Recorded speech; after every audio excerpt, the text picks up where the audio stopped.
दोस्तों, किस पाप के कारण एक स्त्री 7 जन्मों के लिए विधवा हो जाती है? प्रिय श्रोताओं, आज मैं आपको एक ऐसी स्त्री की अद्भुत और शिक्षाप्रद कथा सुनाने जा रहा हूं, जिसने अपने कर्मों के फलस्वरूप 7 जन्मों तक विधवा होने का दुख सहा। यह कथा न केवल हमें कर्मों के महत्व को समझाती है, बल्कि यह भी सिखाती है कि सच्ची भक्ति और पश्चाताप से हम अपने पापों से मुक्त हो सकते हैं। तो आइए, इस कथा में डूबकर हम सभी सीखें और प्रेरणा लें। दोस्तों, एक समय की बात है। द्वारका का भव्य महल अपनी दिव्यता से प्रकाशित हो रहा था। सागर की लहरों की मधुर आवाज और पवन की शीतलता ने वातावरण को आनंदमय बना दिया था। इस दिव्य वातावरण में भगवान श्री कृष्ण अपने राज सिंहासन पर विराजमान थे। उसी समय देवर्षि नारद अपने हाथ में वीणा लेकर महल में प्रवेश करते हैं। उनकी मुस्कान में सदा की तरह भगवान के प्रति अपार भक्ति झलक रही थी। श्री कृष्ण के पास पहुंचकर नारद मुनि ने श्री कृष्ण को प्रणाम करते हुए कहा, हे नारायण, आपके चरणों में कोटि कोटि प्रणाम। श्री कृष्ण ने कहा, हे देवर्षि, आज आप बड़े चिंता में दिखाई पड़ रहे हैं।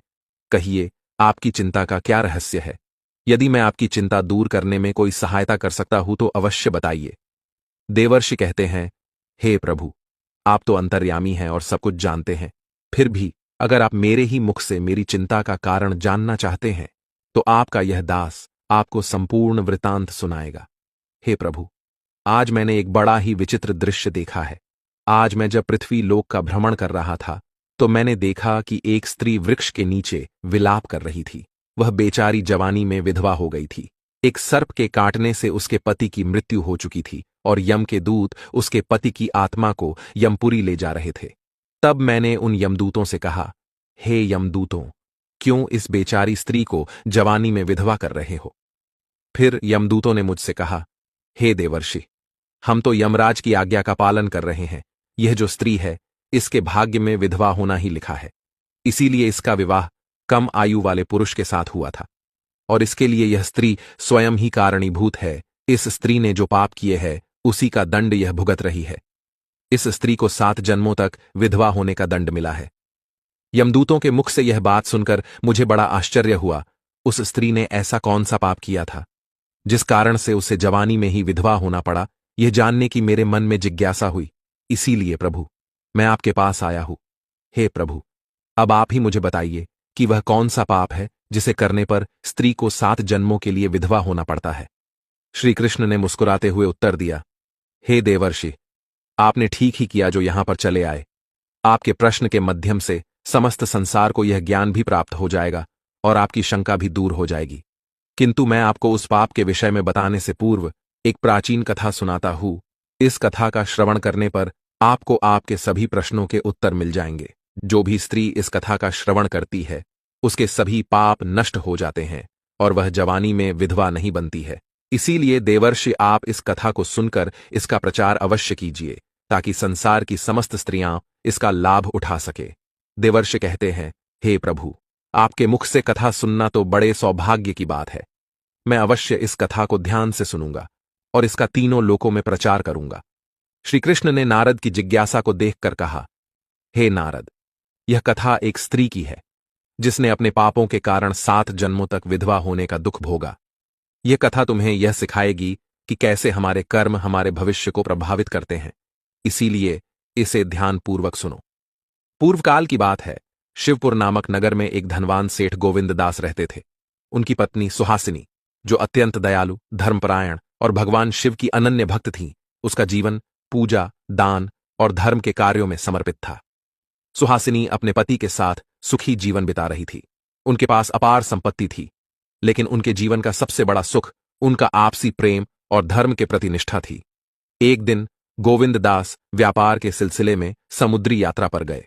उन्होंने सुहासिनी से वादा किया था कि वह जल्दी ही लौट आएंगे, लेकिन विधाता को कुछ और ही मंजूर था। समुद्र में भयंकर तूफान आया, जिसने उनकी नाव को निगल लिया। गोविंद दास ने भगवान का स्मरण किया, लेकिन उनका समय आ चुका था।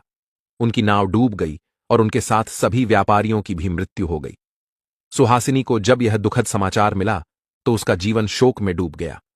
उसका हृदय बुरी तरह टूट गया था। उसने सोचा कि नियति ने उसके साथ यह अन्याय क्यों किया।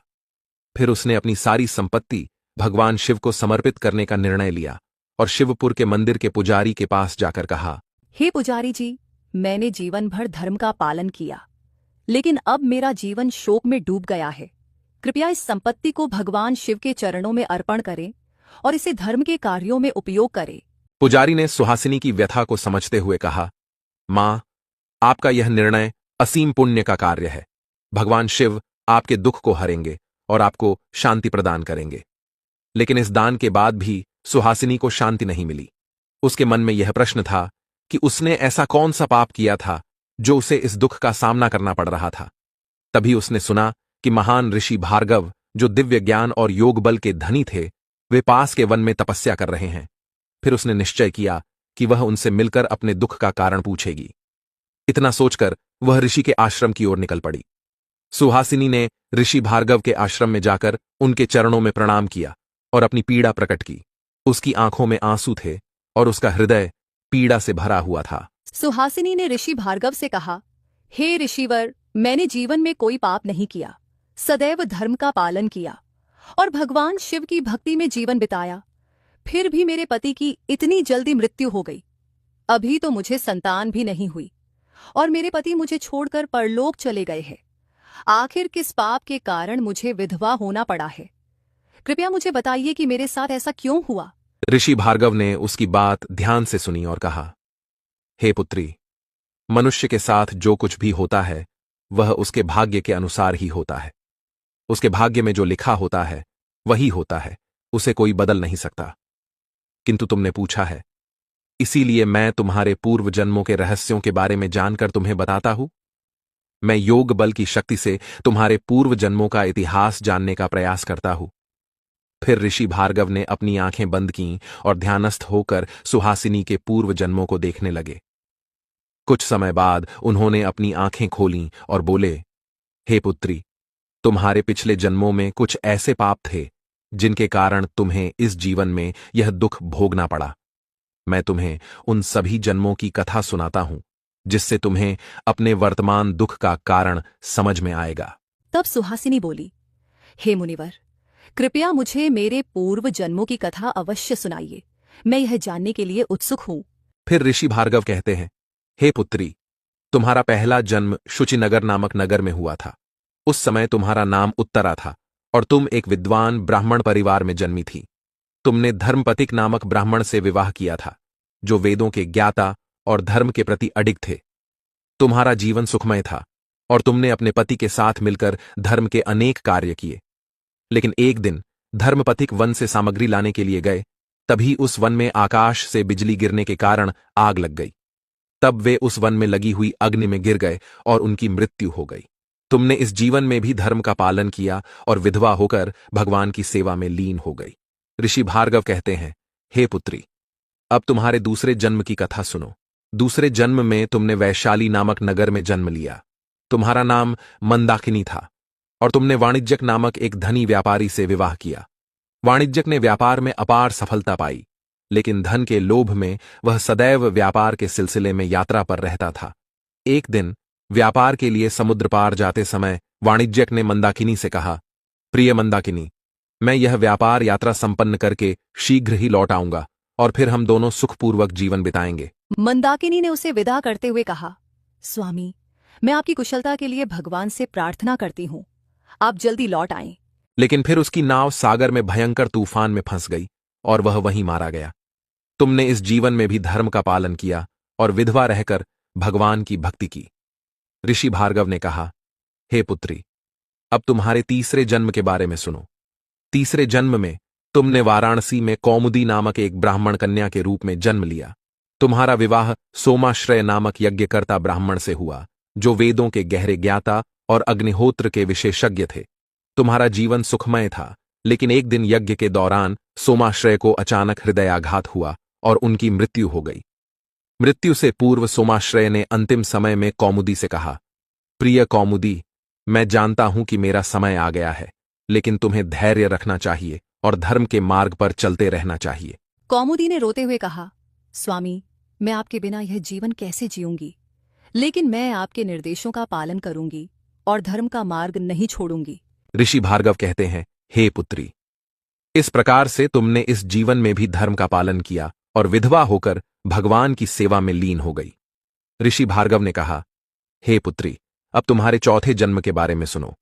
चौथे जन्म में तुमने हस्तिनापुर के पास के एक नगर में एक क्षत्रिय परिवार में मालविका के रूप में जन्म लिया। तुमने वीरसेन नामक राजा से विवाह किया, जो अत्यंत पराक्रमी और धर्मनिष्ठ थे। तुम दोनों ने एक साथ धर्म और समाज के लिए अनेक कार्य किए। फिर एक दिन वीरसेन युद्ध के लिए जा रहा था। तब उसने युद्ध के लिए प्रस्थान करते समय मालविका से कहा, प्रिय मालविका, मेरा कर्तव्य मुझे युद्ध के मैदान में बुला रहा है। तुम धैर्य रखो और मेरी अनुपस्थिति में राज्य का ध्यान रखो। मालविका ने अपनी चिंता प्रकट करते हुए कहा, स्वामी, मुझे आपके बिना जीवन की कल्पना भी नहीं है, लेकिन मैं आपकी आज्ञा का पालन करूंगी और धर्म का पालन करूंगी। लेकिन युद्ध के दौरान वीरसेन ने वीर गति प्राप्त की। तुमने इस जीवन में भी विधवा होकर धर्म का पालन किया और अपने पति के आदर्शों का अनुसरण किया। ऋषि भार्गव ने कहा, हे पुत्री, अब तुम्हारे पांचवें जन्म के विषय में सुनो। पांचवें जन्म में तुमने शशि प्रभा नामक एक तपस्विनी के रूप में जन्म लिया। तुमने विश्वा नामक ऋषि से विवाह किया, जो तप और साधना में लीन रहते थे। तुम्हारा जीवन धर्म और तपस्या में बीत रहा था। लेकिन एक दिन जब ऋषि ध्यानस्थ थे, एक विषैले सर्प ने उन्हें डस लिया और उनकी मृत्यु हो गई। तुमने इस जीवन में भी विधवा रहकर तप और धर्म का पालन किया। विश्वामित्र ने अंतिम समय में शशि प्रभा से कहा, प्रिय शशि प्रभा, मेरी तपस्या अब समाप्त हो गई है। तुमने सदैव मेरा साथ दिया और मेरी तपस्या में सहयोग किया। मैं तुमसे आग्रह करता हूं कि तुम इसी प्रकार धर्म का पालन करती रहो। शशि प्रभा ने अश्रुपूर्ण नेत्रों से कहा, ऋषिवर, आपके बिना यह तपस्या का मार्ग कठिन होगा, लेकिन मैं आपके निर्देशों का पालन करूंगी। ऋषि भार्गव कहने लगे, हे पुत्री, अब मैं तुम्हें तुम्हारे छठे जन्म के विषय में सुनाता हूं। छठे जन्म में तुमने अयोध्या के एक व्यापारी परिवार में सुरंधरी के रूप में जन्म लिया। तुम्हारा विवाह वसुदेव नामक व्यापारी से हुआ, जो व्यापार में अत्यंत सफल थे। तुम्हारा जीवन सुखमय था, लेकिन एक दिन वसुदेव का रथ एक गहरे खड्डे में गिर गया और उसकी मृत्यु हो गई। तुमने इस जीवन में भी विधवा होकर भगवान की भक्ति की और धर्म का पालन किया। ऋषि भार्गव ने कहा, हे पुत्री, अब मैंने तुम्हें तुम्हारे 6 जन्मों के विषय में बताया है। अब मैं तुम्हारे उस जन्म के बारे में बताता हूं जो इन 6 जन्मों से पहले हुआ था। उस जन्म में तुमने ऐसा पाप किया था जिस कारण से तुम्हें 7 जन्मों तक विधवा होना पड़ा। इसीलिए अब उस जन्म का वृतांत तुम ध्यान से सुनो। ऋषि भार्गव ने कहना शुरू किया, हे पुत्री, तुम्हारे उस जन्म में तुम अवंतिका नामक नगर में एक धनवान व्यापारी की बेटी थी। तुम्हारा नाम वासंती था। वासंती अत्यंत सुंदर थी, लेकिन उसकी सुंदरता के साथ साथ उसमें अहंकार, लालच और कठोरता भी थी। उसने कभी धर्म और मर्यादा का पालन नहीं किया और सदैव अपने सुख और इच्छाओं को पूरा करने में लगी रही। हे पुत्री, अब वासंती की कथा को सुनो। वासंती के पिता ने उसका विवाह एक अत्यंत गुणवान, धर्मपरायण और सदाचारी युवक धर्मपाल से करा दिया। धर्मपाल सत्यवादी, दयालु और भगवान के अनन्य भक्त थे। वह सदैव वासंती का सम्मान करते और उसे सुखी रखने का प्रयास करते थे। लेकिन वासंती को उनका यह धार्मिक और सरल स्वभाव पसंद नहीं था। वह हमेशा उनसे असंतुष्ट रहती और उनका अपमान करती थी। एक दिन वासंती ने धर्मपाल से क्रोधित होकर कहा, तुम्हारी यह धार्मिकता और सादगी मुझे बिल्कुल पसंद नहीं है। न तुम्हारे पास धन है, न ही तुम मुझे वो सुख दे पाते हो जिसकी मैं हकदार हूं। मैं इस नीरस जीवन से तंग आ चुकी हूं। धर्मपाल ने शांत स्वर में उत्तर दिया, वासंती, धन और सुख सुविधाएं जीवन का सार नहीं है। सच्चा सुख धर्म और सत्य के मार्ग पर चलने से मिलता है। मैं तुम्हें संसारिक सुख देने में भले ही असमर्थ हूं, लेकिन मैं तुम्हारे प्रति सच्चा और समर्पित हूं। लेकिन वासंती ने उनकी बातों को अनसुना कर दिया और अपने मन में उनके प्रति और भी कटुता भर ली। फिर कुछ समय बाद वासंती की मुलाकात एक धनी और आकर्षक युवक विक्रम से हुई। विक्रम अपने धन और ऐश्वर्य के लिए प्रसिद्ध था, लेकिन उसका चरित्र दूषित था। वासंती विक्रम के धन और शानो शौकत से प्रभावित होकर उसके प्रति आकर्षित हो गई। फिर एक दिन वासंती ने अपने पति धर्मपाल से कठोरता से कहा, मैं अब तुम्हारे साथ एक और पल नहीं रह सकती। मैं विक्रम के साथ जीवन बिताना चाहती हूँ, जहां मुझे वो सब मिलेगा जिसकी मैंने हमेशा से कामना की है। धर्मपाल ने दुखी होकर कहा, वासंती, तुम जो कर रही हो वह धर्म और मर्यादा के विरुद्ध है। तुम्हारा यह कदम तुम्हारे और हमारे दोनों के लिए विनाशकारी होगा। मैं तुम्हें प्रार्थना करता हूं कि इस पथ पर न जाओ, लेकिन वासंती ने उनकी बातों को तुच्छ समझा और विक्रम के साथ भाग गई। अब यहां तक वीडियो देख ली है तो फिर वीडियो को लाइक और शेयर करना बिल्कुल भी मत भूलना। धन्यवाद।